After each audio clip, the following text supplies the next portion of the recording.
Capítulo 17. Obligaciones mutuas. Cada uno tiene responsabilidades. Las dos personas que unen su interés en la vida tendrán distintas características y responsabilidades individuales. Cada uno tendrá su trabajo, pero no se ha de valorar a las mujeres por el trabajo que puedan hacer, como se estiman las bestias de carga. La esposa ha de agraciar el círculo familiar como esposa y compañera de un esposo sabio. A cada paso debe ella preguntarse, ¿es esta la norma de la verdadera femineidad? ¿Y cómo haré para que mi influencia sea como la de Cristo en mi hogar? El marido debe dejar saber a su esposa que él aprecia su trabajo. La esposa ha de respetar a su marido. Él ha de amar y apreciarla a ella. Y así como los une el voto matrimonial, su creencia en Cristo debe hacerlos uno en Él. ¿Qué podría agradar más a Dios que el ver a los que contraen matrimonio procurar juntos aprender de Jesús y llegar a compenetrarse cada vez más de su espíritu? Tenéis ahora deberes que cumplir que no existían para vosotros antes de vuestro matrimonio.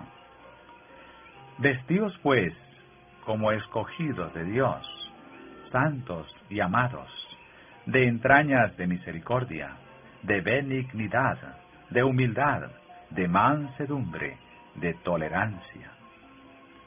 Examinad con cuidado las instrucciones siguientes. Andad en amor, como también Cristo nos amó. Las casadas estén sujetas a sus propios maridos, como al Señor. Porque el marido es cabeza de la mujer, así como Cristo es cabeza de la iglesia. Así que, como la iglesia está sujeta a Cristo, así también las casadas lo estén a sus maridos en todo. Maridos, amad a vuestras mujeres, así como Cristo amó a la iglesia y se entregó a sí mismo por ella.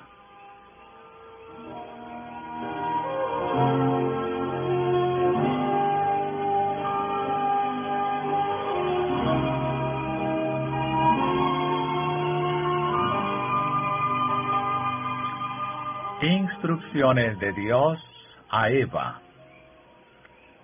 A Eva se le habló de la tristeza y los dolores que sufriría. Y el Señor dijo, a tu marido será tu deseo, y él se enseñoreará de ti. En la creación Dios la había hecho igual a Adán. Si hubiesen permanecido obedientes a Dios, en concordancia con su gran ley de amor, siempre hubieran estado en mutua armonía. Pero el pecado había traído discordia, y ahora la unión y la armonía podían mantenerse sólo mediante la sumisión del uno o del otro. Eva había sido la primera en pecar. Había caído en tentación por haberse separado de su compañero, contrariando la instrucción divina. Adán pecó a sus instancias, y ahora ella fue puesta en sujeción a su marido.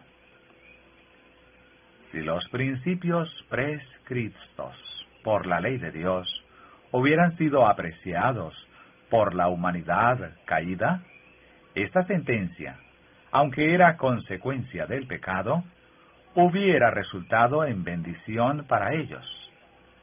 Pero el abuso de parte del hombre de la supremacía que se le dio, a menudo ha hecho muy amarga la suerte de la mujer y ha convertido su vida en una carga.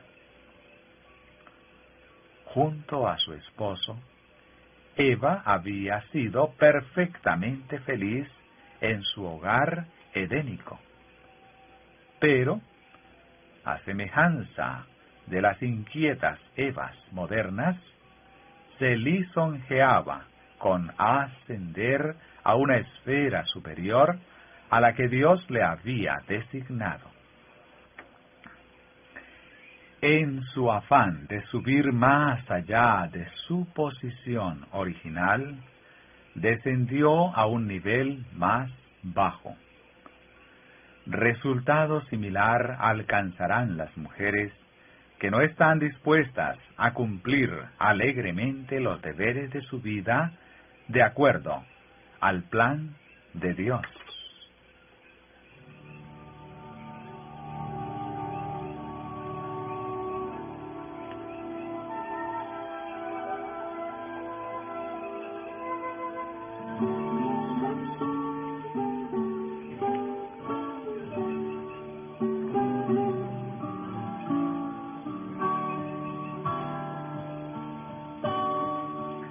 Esposas, someteos. Maridos, amad. A menudo se pregunta, ¿debe una esposa no tener voluntad propia? La Biblia dice claramente que el esposo es el jefe de la familia. Casadas, estad sujetas a vuestros maridos. Si la orden terminase así, podríamos decir que nada de envidiable tiene la posición de la esposa. Es muy dura y penosa en muchos casos, y sería mejor que se realizasen menos casamientos. Muchos maridos no leen más allá que estad sujetas, pero debemos leer la conclusión de la orden, que es como conviene en el Señor. Dios requiere que la esposa recuerde siempre el temor y la gloria de Dios. La sumisión completa que debe hacer es al Señor Jesucristo, quien la compró como hija suya con el precio infinito de su vida. Dios le dio a ella una conciencia que no puede violar con impunidad. Su individualidad no puede desaparecer en la de su marido, porque ha sido comprada por Cristo. Es un error imaginarse que en todo debe hacer con ciega devoción exactamente como dice su esposo, cuando sabe que al obrar así han de sufrir perjuicio su cuerpo y su espíritu, que han sido redimidos de la esclavitud satánica. Uno hay que supera al marido para la esposa. Es su redentor, y la sumisión que debe rendir a su esposo debe ser, según Dios lo indicó, como conviene en el Señor. Cuando los maridos exigen de sus esposas una sumisión completa, declarando que las mujeres no tienen voz ni voluntad en la familia, sino que deben permanecer sujetas en absoluto, colocan a sus esposas en una condición contraria a la que les asigna la Escritura. Al interpretar esta así, atropellan el propósito de la institución matrimonial. Recurren a esta interpretación simplemente para poder gobernar arbitrariamente, cosa que no es su prerrogativa. Y más adelante leemos: maridos, amad a vuestras mujeres, y no seáis desapacibles con ellas. ¿Por qué habría de ser un marido desapacible con su esposa? Si descubre que ella yerra y está llena de defectos, un espíritu de amargura no remediará el mal.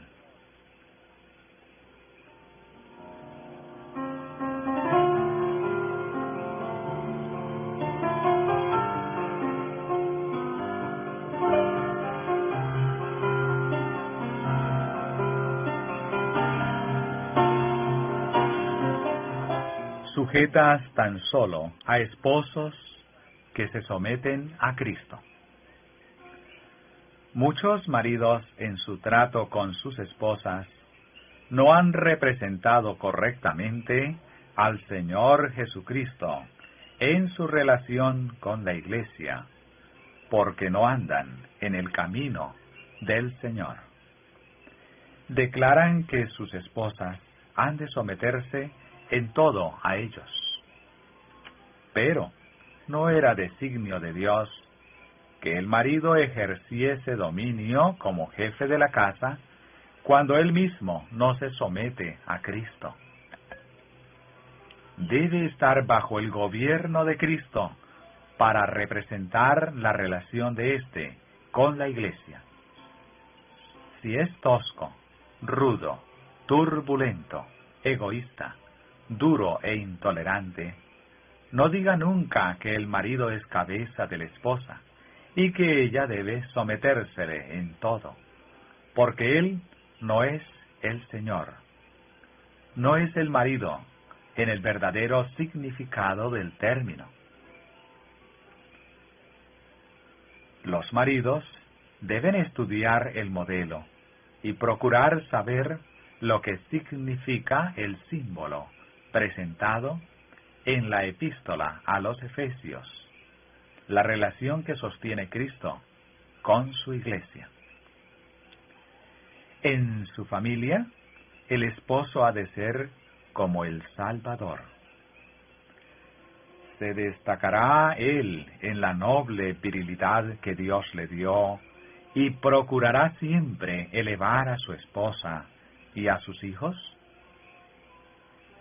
¿Alentará en derredor suyo una atmósfera pura y dulce? Mientras asevera sus derechos a ejercer la autoridad, ¿no cultivará tan asiduamente el amor de Jesús para hacer de él un principio permanente que rija su hogar?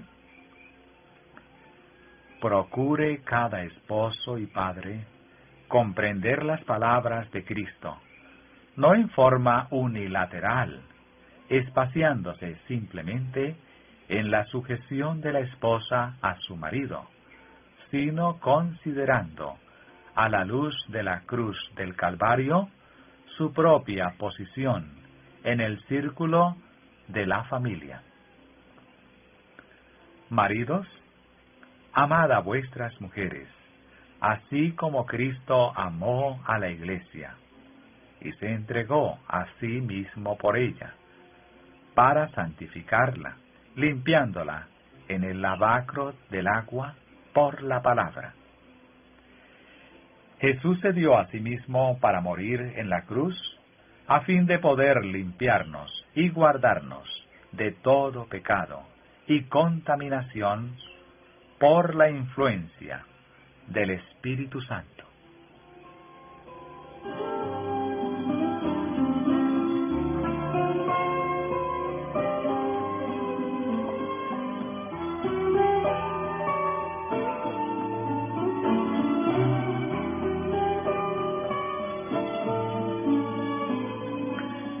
La tolerancia mutua es necesaria. Debemos tener el Espíritu de Dios, o no podremos tener armonía en el hogar. Si la esposa tiene el Espíritu de Cristo, será cuidadosa en lo que respecta a sus palabras. Dominará su genio. Será sumisa y sin embargo no se considerará esclava, sino compañera de su esposo. Si éste es siervo de Dios, no se enseñoreará de ella, no será arbitrario ni exigente.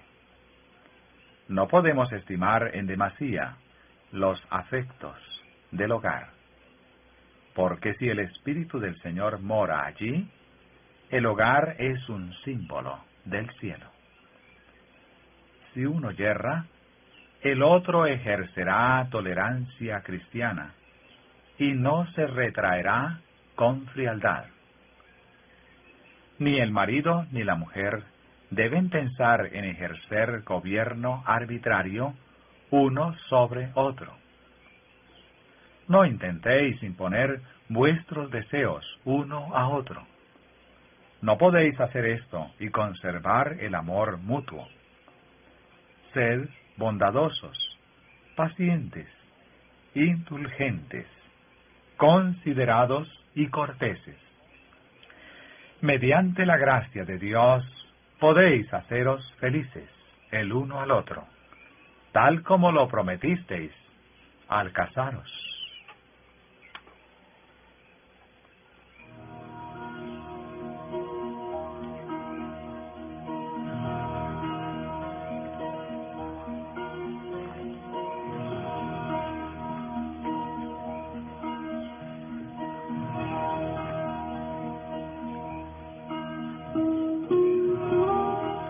Cada uno ceda de buen grado.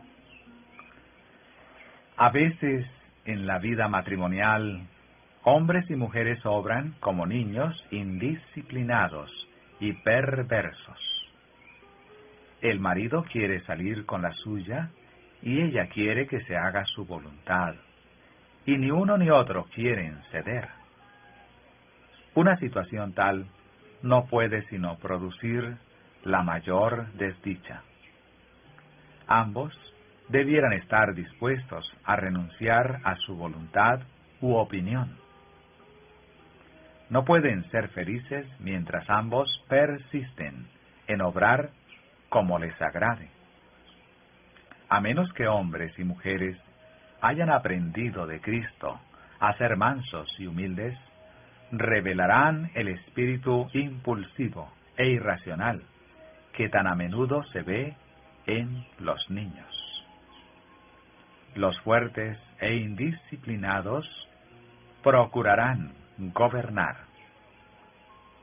Los tales necesitan estudiar las palabras de Pablo. Cuando yo era niño, hablaba como niño, pensaba como niño, juzgaba como niño. Mas, cuando fui hombre, hecho, dejé lo que era de niño.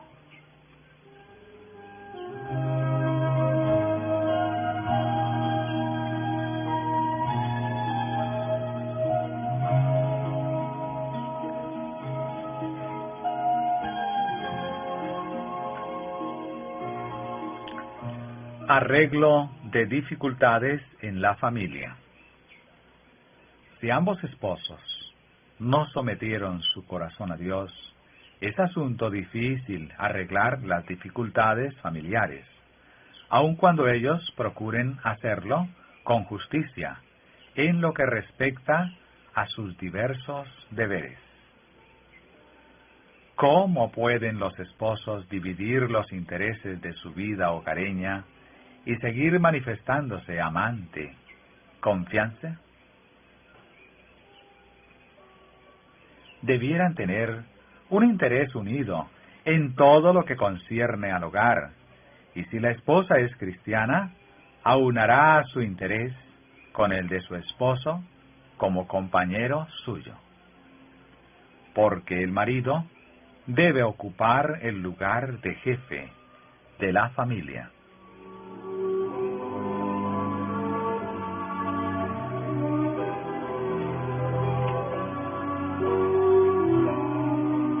Consejos a familias en discordia. Su espíritu no es correcto.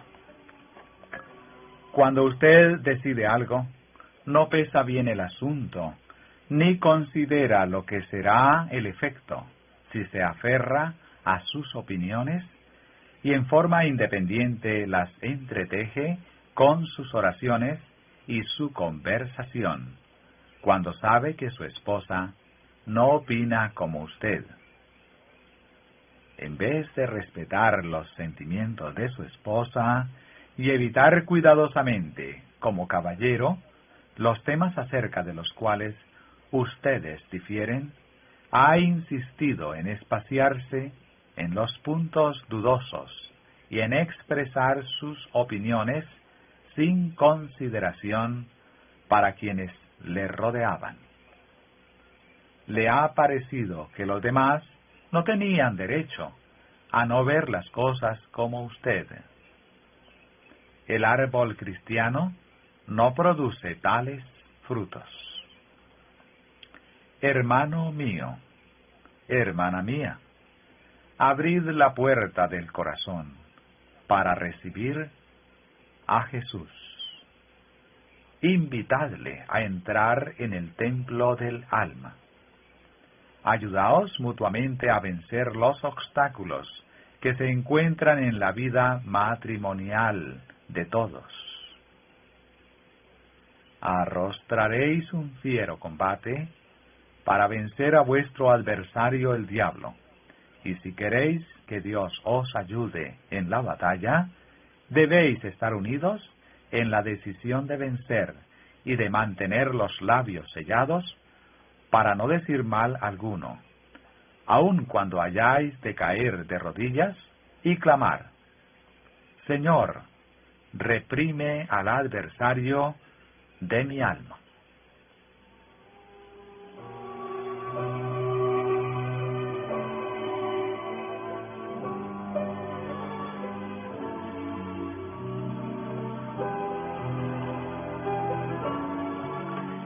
Cristo en el corazón dará unidad. Si se cumple la voluntad de Dios, ambos esposos se respetarán mutuamente y cultivarán el amor y la confianza.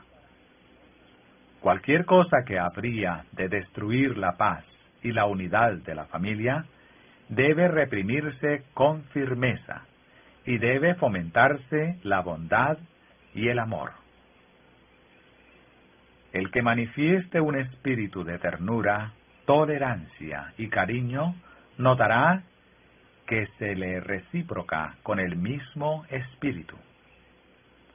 Donde reina el Espíritu de Dios, no se hablará de incompatibilidad en la relación matrimonial.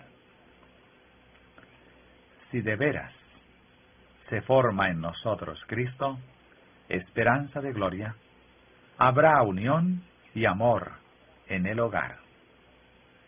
El Cristo que more en el corazón de la esposa concordará con el Cristo que habite en él del marido.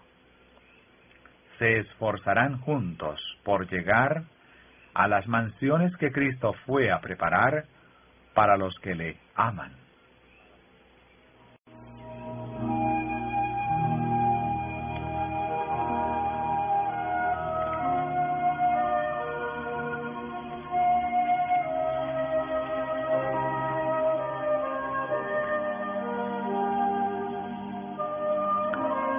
Capítulo 18.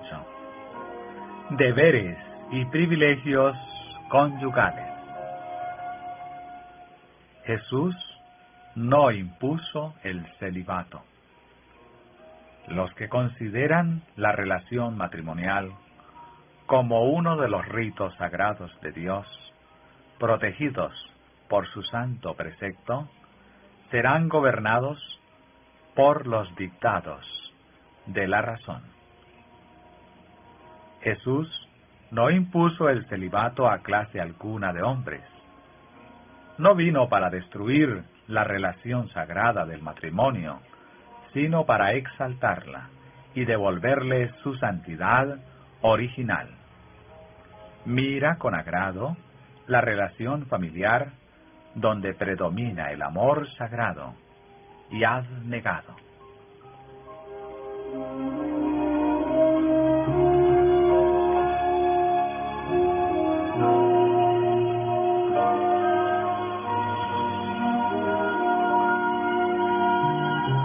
El matrimonio es santo y legítimo. En sí, el comer y beber no encierra pecado, ni tampoco lo hay en casarse y darse en casamiento.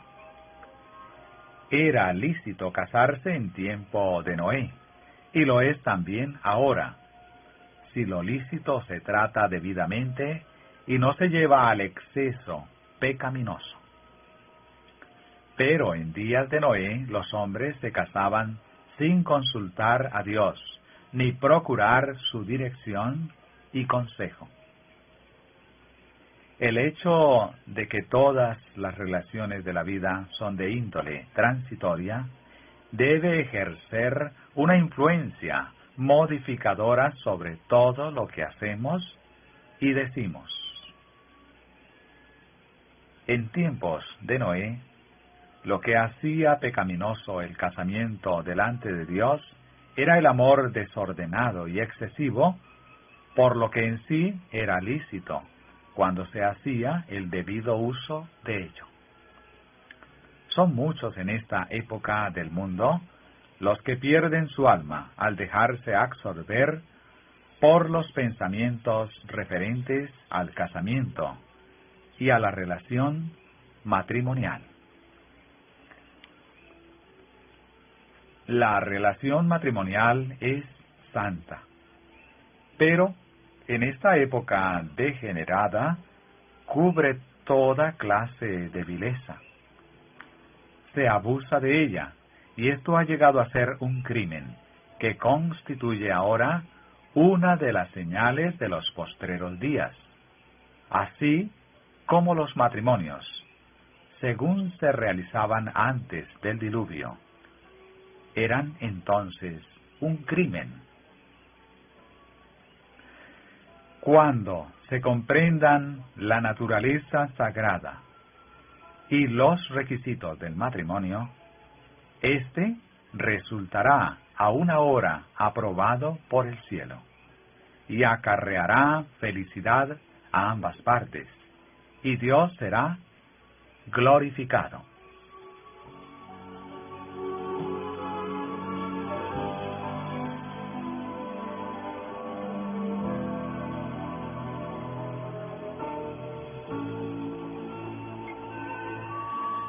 Privilegios de la relación matrimonial.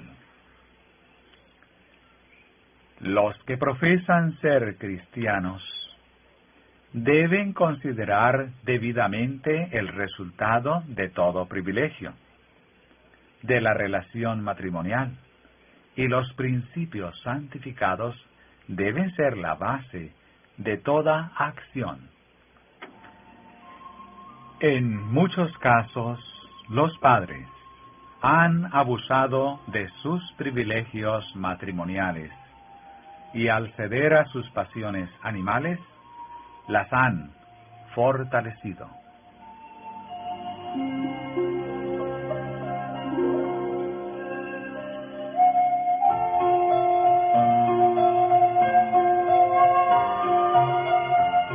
El deber de evitar los excesos.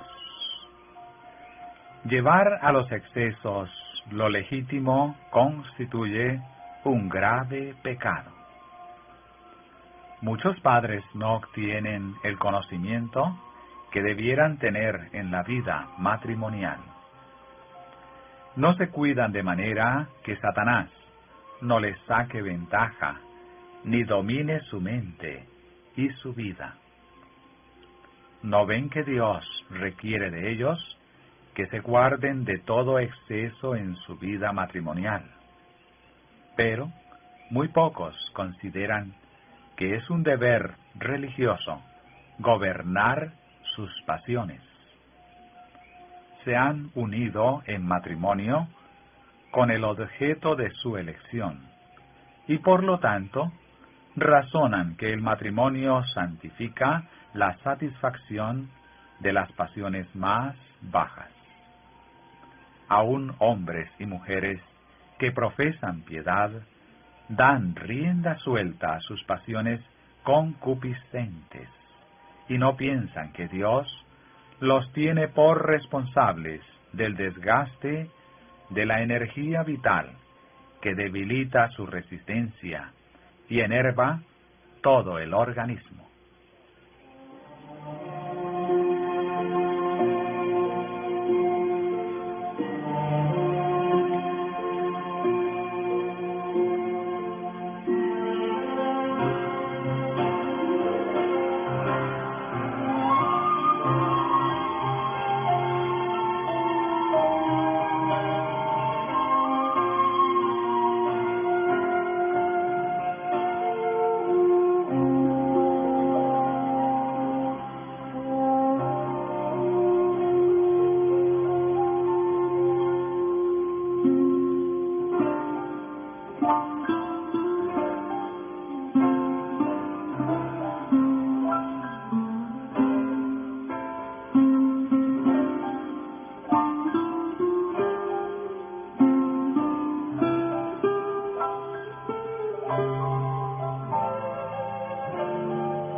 El hogar cristiano. Continuación del capítulo 18. Deberes y privilegios conyugales. La consigna sea abnegación y templanza. Ojalá que pudiese hacer comprender a todos su obligación hacia Dios en cuanto a conservar en la mejor condición el organismo mental y físico para prestar servicio perfecto a su Hacedor. Evite la esposa cristiana, tanto por sus palabras como por sus actos, excitar las pasiones animales de su esposo. Muchos no tienen fuerza que malgastar en este sentido. Desde su juventud han estado debilitando el cerebro y minando su constitución por la satisfacción de las pasiones animales. La abnegación y la temperancia debieran ser la consigna en su vida matrimonial. Tenemos solemnes obligaciones para con Dios en cuanto a conservar puro el espíritu y sano el cuerpo, para beneficiar a la humanidad y rendir a Dios un servicio perfecto. El apóstol nos advierte: no reine, pues, el pecado en vuestro cuerpo mortal, para que le obedezcáis en sus concupiscencias. Nos insta a ir adelante, diciéndonos que todo aquel que lucha, de todo se abstiene. Exhorta a todos los que se llaman cristianos a que presenten sus cuerpos en sacrificio vivo, santo, agradable a Dios. Dice: hiero mi cuerpo y lo pongo en servidumbre, no sea que, habiendo predicado a otros, yo mismo venga a ser reprobado. No es amor puro el que impulsa a un hombre a hacer de su esposa un instrumento que satisfaga su concupiscencia. Es expresión de las pasiones animales que claman por ser satisfechas. Cuán pocos hombres manifiestan su amor de la manera especificada por el apóstol. Así como Cristo amó a la iglesia y se entregó a sí mismo por ella, no para contaminarla, sino para santificarla y limpiarla, para que fuese santa y sin mancha. Esta es la calidad del amor que en las relaciones matrimoniales Dios reconoce como santo. El amor es un principio puro y sagrado, pero la pasión concupiscente no admite restricción. No quiere que la razón le dicte órdenes ni la controle. No vislumbra las consecuencias. No quiere razonar de la causa al efecto.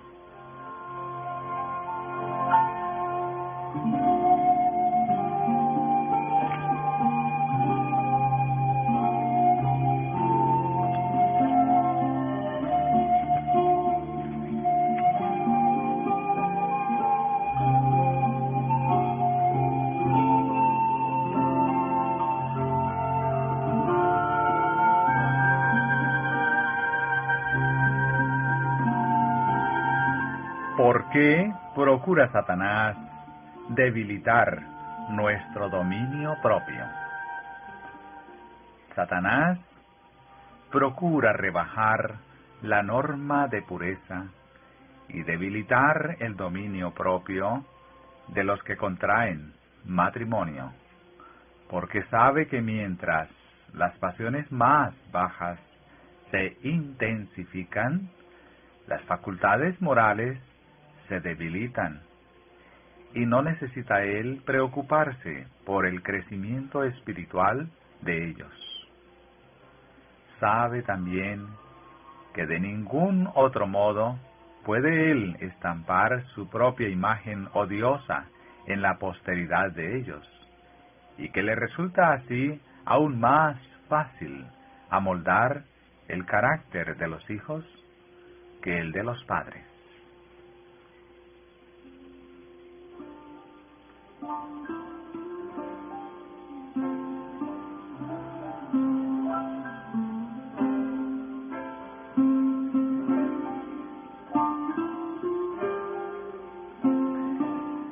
Resultados de los excesos. Hombres y mujeres, aprenderéis algún día de lo que es la concupiscencia y el resultado de satisfacerla.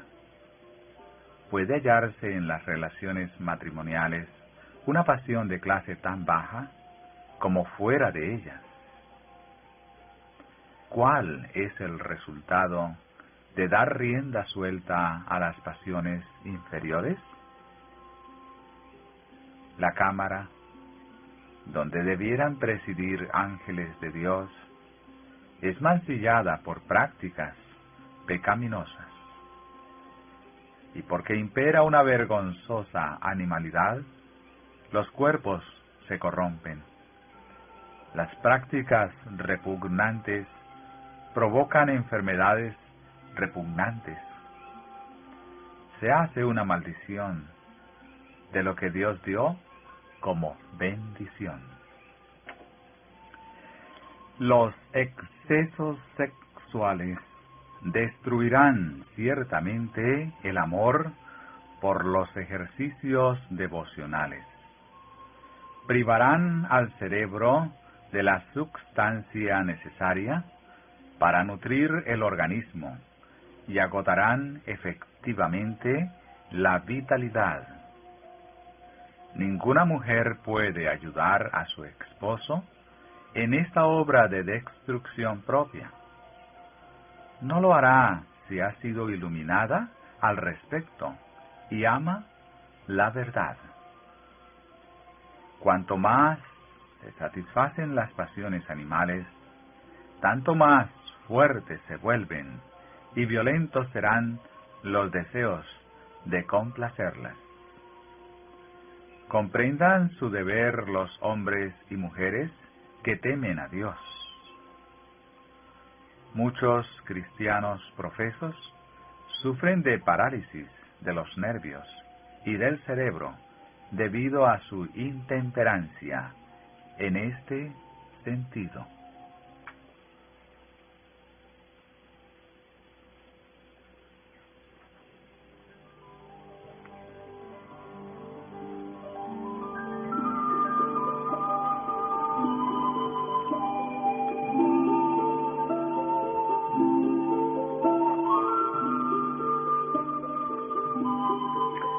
Los esposos han de ser considerados. Los maridos deben ser cuidadosos, atentos, constantes, fieles y compasivos. Deben manifestar amor y simpatía. Si cumplen las palabras de Cristo, su amor no será del carácter bajo, terrenal ni sensual, que los llevaría a destruir su propio cuerpo y a acarrear debilidad y enfermedad a sus esposas. No se entregarán a la complacencia de las pasiones bajas, mientras repitan constantemente a sus esposas que deben estarles sujetas en todo. Cuando el marido tenga la nobleza de carácter, la pureza de corazón y la elevación mental que debe poseer todo cristiano verdadero, lo manifestará en la relación matrimonial. Si tiene el sentir de Cristo, no será destructor del cuerpo, sino que estará henchido de amor tierno y procurará alcanzar al más alto ideal en Cristo.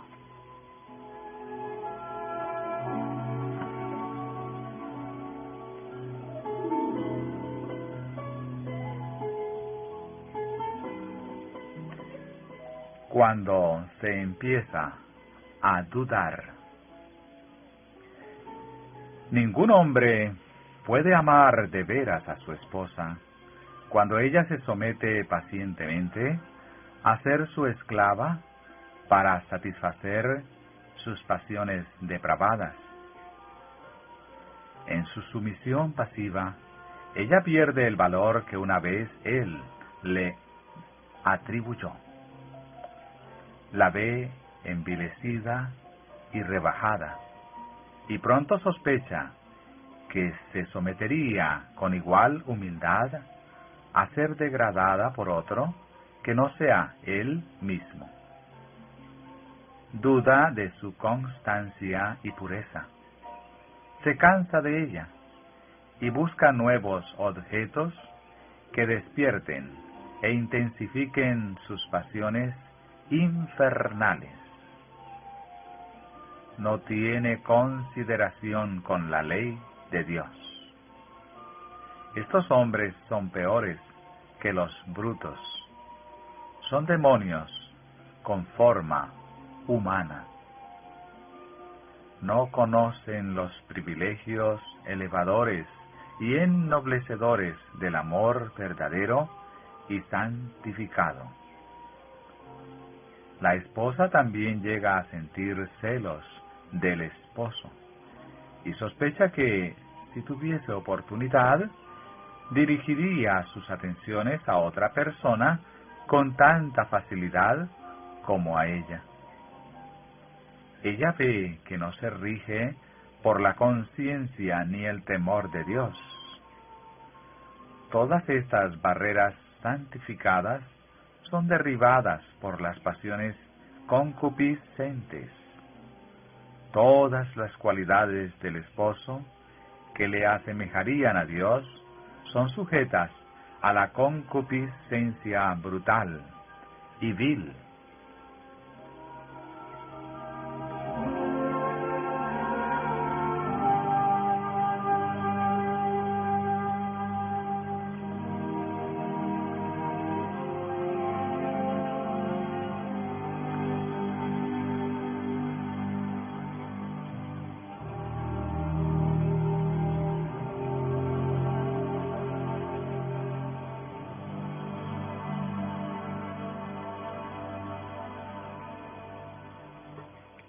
Las exigencias irrazonables.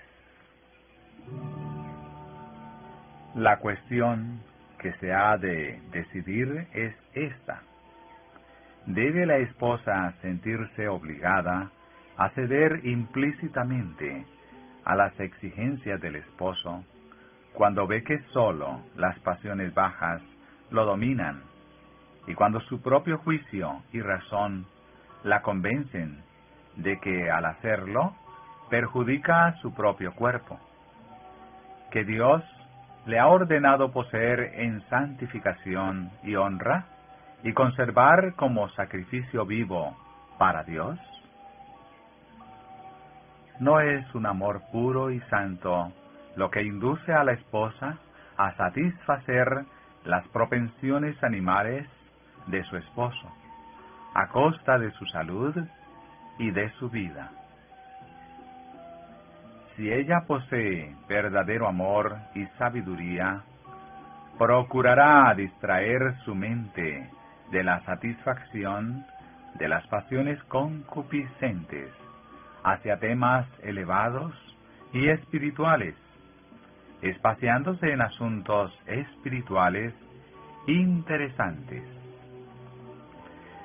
Tal vez sea necesario instarlo con humildad y afecto, aun a riesgo de desagradarle, y hacerle comprender que no puede ella degradar su cuerpo cediendo a sus excesos sexuales.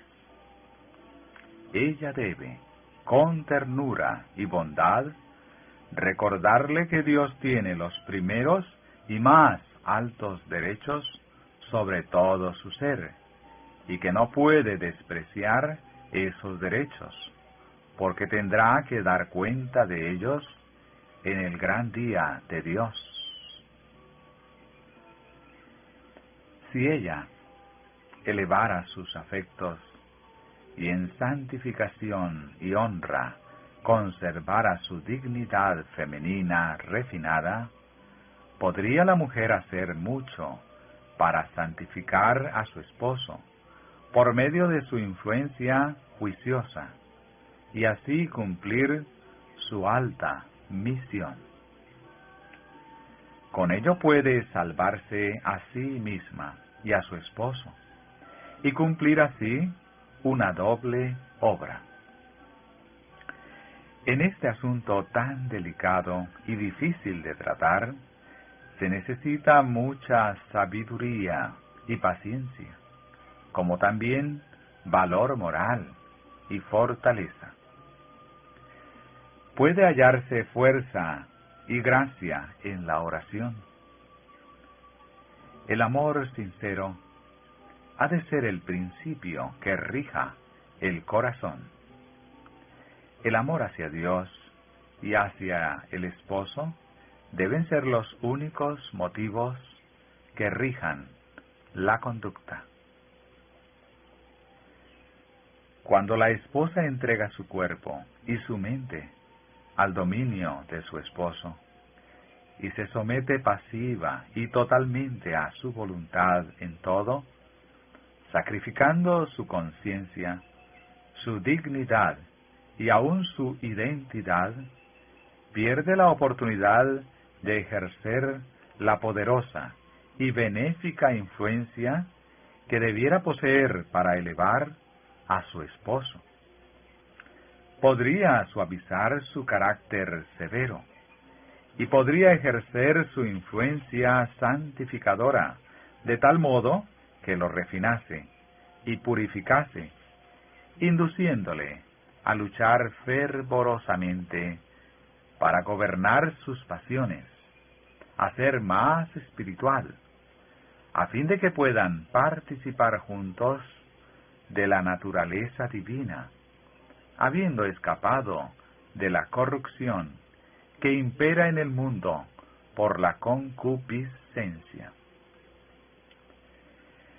El poder de la influencia puede ser grande para inspirar a la mente temas elevados y nobles, por encima de la complacencia baja y sensual, que procura por naturaleza el corazón que no ha sido regenerado por la gracia.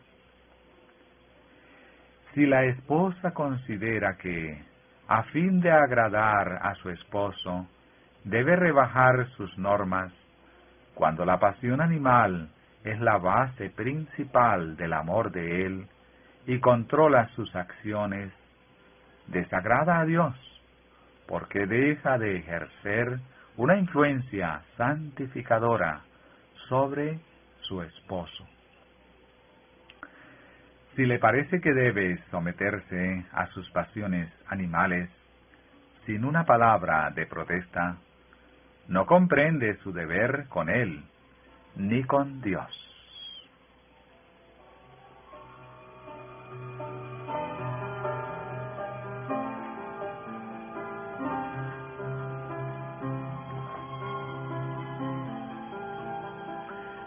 Nuestro cuerpo es posesión adquirida.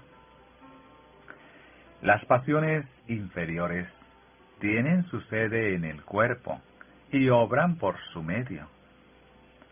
Las palabras carne, carnal o concupiscencias carnales abarcan la naturaleza inferior y corrupta. Por sí misma la carne no puede obrar contra la voluntad de Dios. Se nos ordena que crucifiquemos la carne con los afectos y las concupiscencias. ¿Cómo lo haremos? ¿Infligiremos dolor al cuerpo? No, pero daremos muerte a la tentación a pecar. Debe expulsarse el pensamiento corrompido.